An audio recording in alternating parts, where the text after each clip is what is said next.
Véronique Laflamme, porte-parole du Front d'action populaire en réaménagement urbain, le FRAPRU, et Hans Brouillette, directeur des affaires publiques, Corporation des propriétaires immobiliers du Québec, la Corpic. Bonsoir à tous les deux.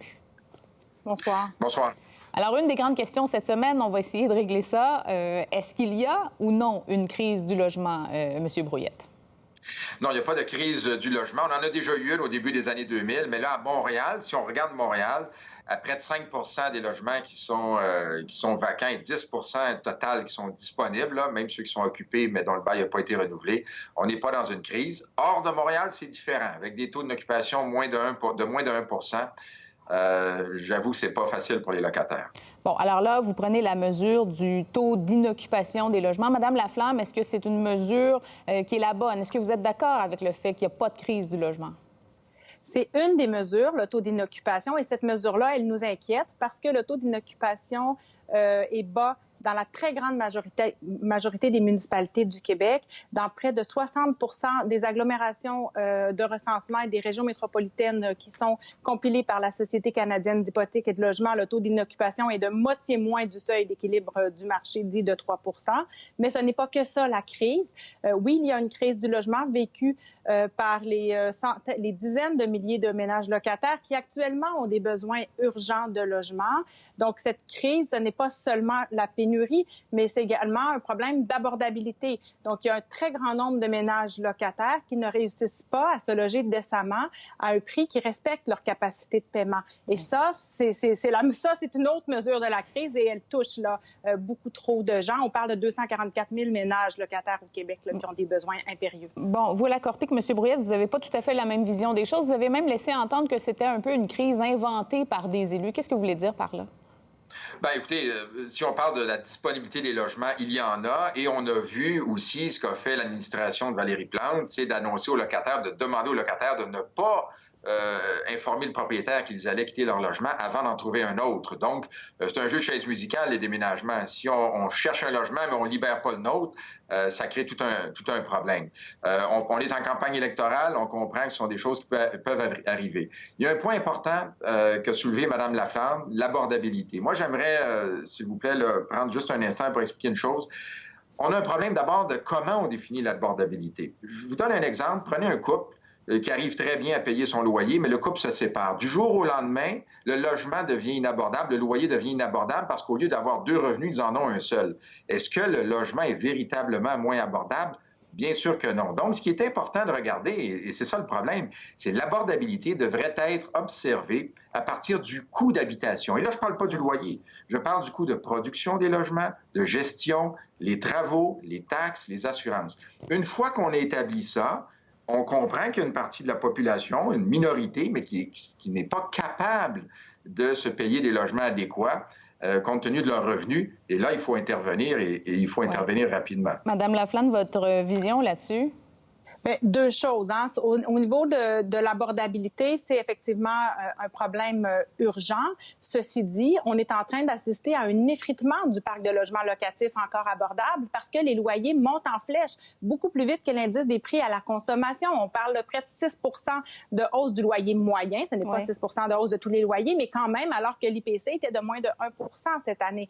Alors ça, cette explosion du coût des loyers entraîne finalement un effritement du parc de logements locatifs encore abordables. Les stratagèmes se multiplient, notamment avec la spéculation immobilière, pour se débarrasser des locataires qui étaient moins payants. Donc, toutes les évictions pour le profit dont on entend parler. Et il y a aussi des hausses importantes de loyers au changement de locataire. Donc, tout ça participe de cette crise. Bon, j'aimerais qu'on parle des effets de la pandémie sur le marché des logements locatifs. Monsieur Brouillette, vous voulez nous faire comprendre qu'on ne saisit pas tous les enjeux là, pour les propriétaires dans ce contexte-là. La pire chose qui peut arriver aux locataires, c'est d'avoir des propriétaires qui ne sont plus intéressés à louer des logements. Tant qu'il y aura de la construction de logements, donc il y a un déplacement et il y a de l'offre, tant qu'il y aura des propriétaires intéressés à garder des logements en mode locatif, parce qu'on peut aussi les reprendre pour nos familles, les revendre en condo, ou même, à l'époque, les louer à des touristes. Il faut maintenir l'intérêt d'investir. Donc, si on ne maintient pas cet intérêt-là, on a un effritement du parc immobilier et oui, ça crée une rareté et les prix montent. Et on assiste un peu à ça là, quand on voit des évictions pour agrandissement, subdivision ou carrément des évictions pour des rénovations qui ne se font même pas.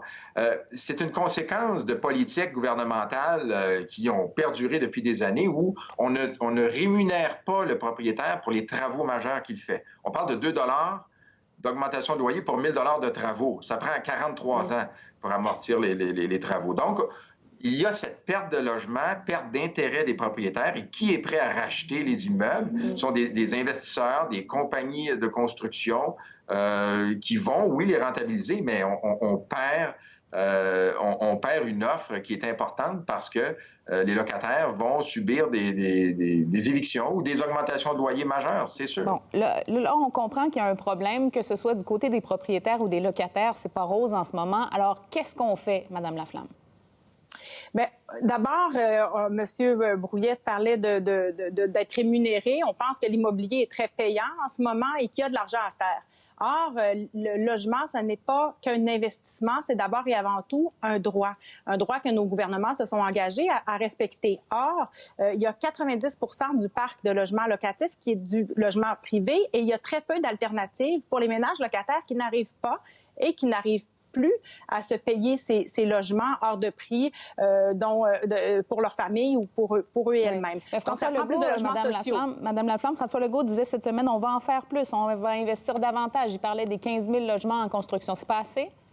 Bien, en fait, ces 15 000 logements-là, ça fait des années qui ont été budgétés et qui sont attendus. Là. Il y a des projets qui actuellement finissent par lever de terre, qui ont été promis il y a 7 ans. Alors, les 15 000 logements sont insuffisants pour répondre à tous ces besoins dont on vient de parler. Pour vous donner une idée, il y a 40 000 ménages en attente seulement pour une habitation à loyer modique, sans parler de tous ceux et celles avec des revenus modestes qui n'y ont pas accès et qui auraient besoin, par exemple, d'une coopérative ou d'un organisme sans but lucratif d'habitation. Et malheureusement, M. Legault a dit, s'il faut en faire plus, on va en faire plus, mais il n'y a toujours rien sur la table outre ces fameuses unités attendues depuis des années. Et ça empêche carrément des villes comme Montréal et Québec qui se sont dotées de politiques avec des objectifs d'atteindre leurs objectifs qui sont déjà insuffisants là, pour répondre aux besoins. Alors, l'heure est grave. Là. Bon. Et il n'y a rien de concret pour répondre à ces besoins. C'est ça. Et ça, c'est peut-être à plus long terme. Donc, à très court terme, ce qui a été évoqué, c'est gel des loyers, moratoire sur les expulsions. M. Brouillette?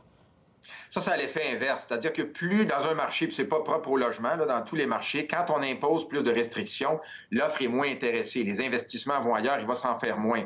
Moi, je suis d'accord avec Mme Laflamme. Il y a des gens dans la population qui ne peuvent pas suivre le coût de production et de maintien en bon état des logements. Leur revenu ne leur permet pas de suivre l'inflation qui est plus forte que l'inflation globale, parce que les taxes augmentent plus vite, les assurances aussi plus vite, les coûts de matériaux, main-d'œuvre est non disponible. Donc, ce qu'il faut faire, parce que vous parlez de solutions, Mme Saint-Arnaud, j'en suis bien content qu'on y arrive, il faut que cette partie de la population qui ne peut pas suivre les coûts reçoive une aide financière directe et rapidement pour leur permettre de se maintenir dans des logements adéquats ou même d'en trouver un meilleur. Mais si on espère des constructions dans 10 ou 15 ans, ça n'arrivera jamais. Là. On ne pourra pas répondre à la demande. Quoique là, pour le moment, la construction bat son plein.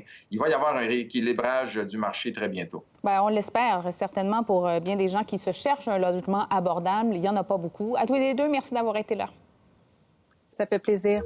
Pour voir nos émissions en entier, rendez-vous sur la chaîne ICI RDI.